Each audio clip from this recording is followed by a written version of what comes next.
Hello friends, we are all welcome back to our second science class and for our second science lesson for the 12th week. Yes, in our previous lesson we spoke about force and energy, and we were talking about electricity and electronics. Yes, we are still talking about the same topic, force and energy. So on the substrand, electricity. But in this scope, we shall look at some do's and don'ts, or some of the things that we are not supposed to do as we handle electrical gadgets, and the things we must do as we handle electrical gadgets. I know that you have all heard about the fact that if an electrical gadget is used in a wrong way, we can experience some shock. Yes, the shock is a signal that usually becomes unusual when we mistakenly use a gadget that uses electricity for the wrong purpose. At the end, it can destroy some tissues in our body and even cause some little problems for the organs in the body. And so I know that none of us would want to experience an electrical shock because it can be so damaging. So at the end of this lesson, I want us to all take some precautions as far as we use our electrical gadget bought for us by mommy and daddy in the house. Okay. Aside getting shocked, we can also get burnt when we are using electrical gadget. And I believe we have heard some of these from stories on news and some places that people have got burnt due to electrical shock or due to the wrong use of electrical gadgets. Some in the process even lose their lives. So bring to you is some of the things that you must not do. The key word here is you must not do when you are handling electrical gadgets. 1. Do not put metallic objects into the sockets. The two key words here are metallic objects and sockets. Now, metallic object is any object that allows electrical current or electricity to pass through it. In other words, if you are holding a gadget such as that and you take it close to an electrical source, current from the electricity can pass through it. And at that point, if you happen to handle it with your bare hand, it can give you what we call electrical shock. Examples of such gadgets are an iron nail, that's the normal nail we use to fasten woods, blade, metallic spoon, metallic knives, pins, and so on and so forth. All these gadgets allow electrical current to pass through them. Now the socket is that portion on the wall in which we insert the plug of the gadget. It usually comes with 3 holes that we insert the plug inside.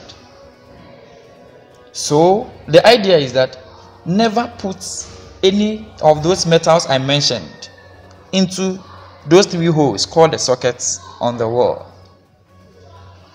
Now the second precaution we must take, or the second thing we must not do as far as we use electrical gadget,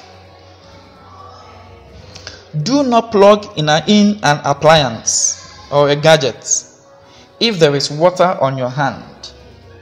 Now, more often than not, people who get shocked of electrical current or electricity are those people who keep their hands or part of their bodies very wet when handling electrical gadgets.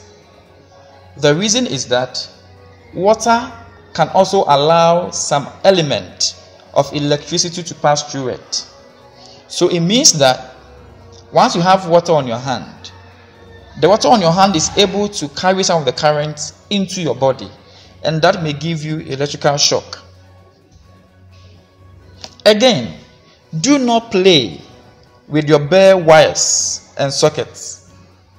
Again, do not play with bare wires and sockets.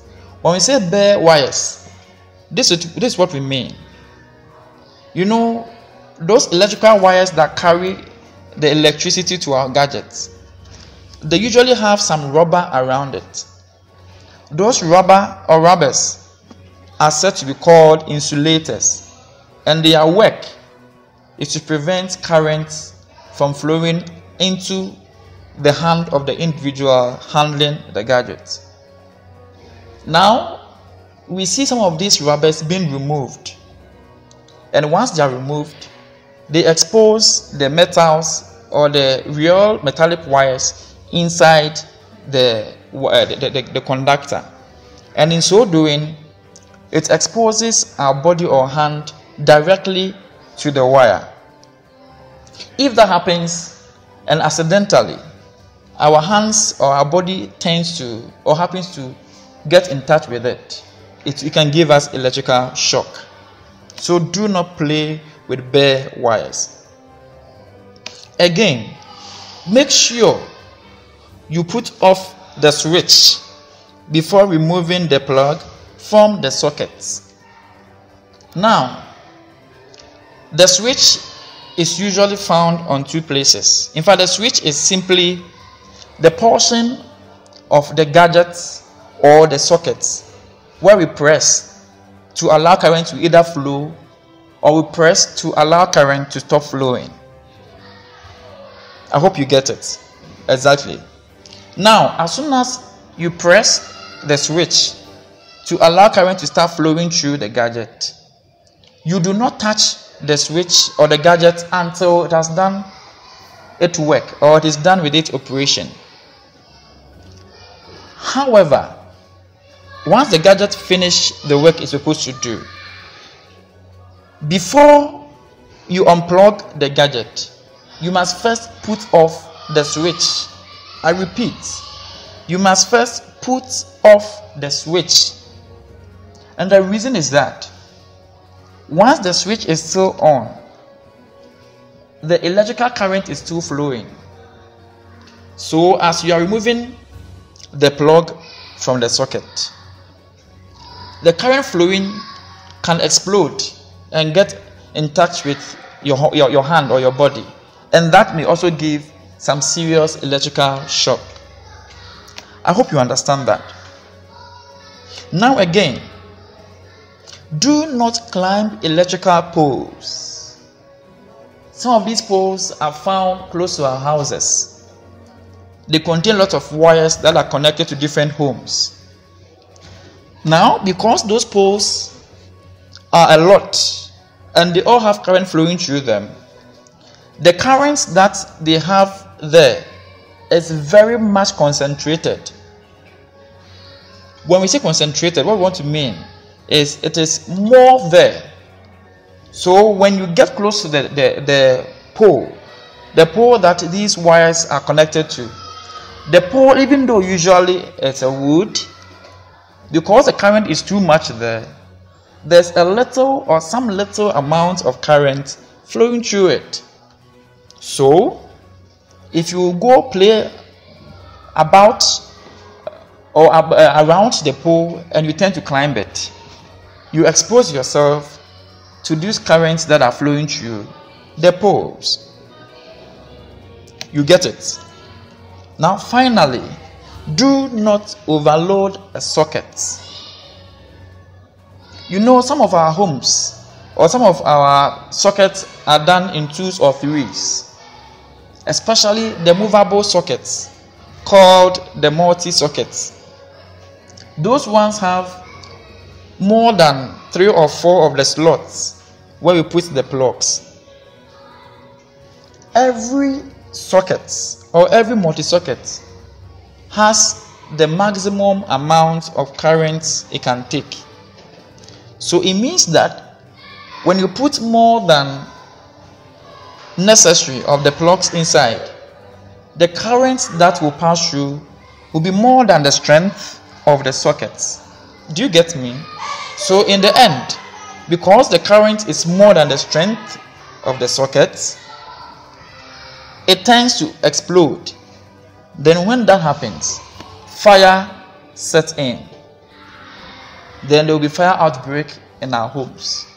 When daddy or mommy is not around, then it means that we are in danger. So you see, we must be very, very careful the way we use the gadgets we have in our homes, especially the laptops we have.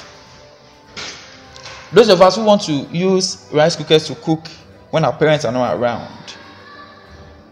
Those of us who watch TV from morning to evening, such that we don't want to stop because we are interested in the